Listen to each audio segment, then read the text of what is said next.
Hello everyone, এখন হচ্ছে রাত তোমার 6:30 বাজে। যেহেতু শীতকাল তো সন্ধ্যা বলা যায় না, তো এখন থেকে ব্লগটা শুরু করছি।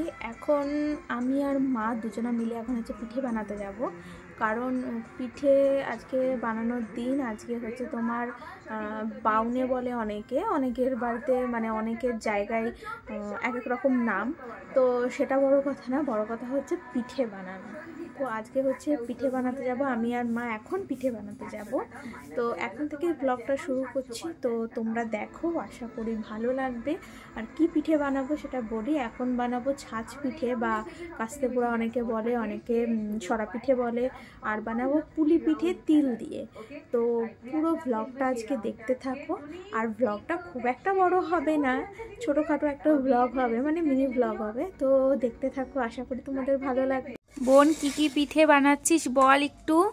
সরা পিঠে বা ছাঁচ পিঠে বা কাস্তে পিঠে যে যেরকম বলে, আর হচ্ছে তোমার পুলি পিঠে, এটা তো বললাম। আর এখানে দিয়েছি দেখো, এটা হচ্ছে চালের গুঁড়ো, আর দিয়েছি লবণ। এবার এটাকে একটু মিক্স করে নিয়ে জল দিয়ে গুলে নেব।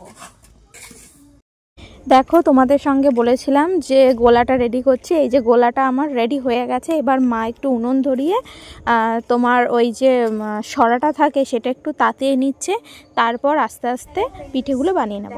এই যে ডোটা তৈরি করে নিয়েছি, এটা কিন্তু পুরোটাই সুজির। আর সুজিতে আজকে পুলি পিঠে হবে। আর এখানে আছে গুড় দিয়ে মাখানো তিল, ঠিক আছে। এইটা হচ্ছে ওর ভেতরে পুর দিয়ে বানানো হবে, কারণ নারকেল নিয়ে আসিনি। নারকেলের পিঠে হচ্ছে অন্যদিন করব। আর আজকে করেছি দুধে ভেজানো তোমার কাস্তে পোড়া বা সরা পিঠে, ওটা তোমাদেরকে পরে দেখাবো। দুধে ভেজানো আছে। আর এখন আমরা বানিয়ে নিচ্ছি পুলি পিঠে। তো চলো তোমাদের সাথে শেয়ার করছি। দেখো, পুলি পিঠে বানিয়ে এবার জাল দিতে শুরু করছি। আর হচ্ছে এই যে ফাইনালি হয়েও গেছে, আর খেতে না অসম্ভব ভালো হয়েছিল। আর এই যে সেই দুধে ভেজানো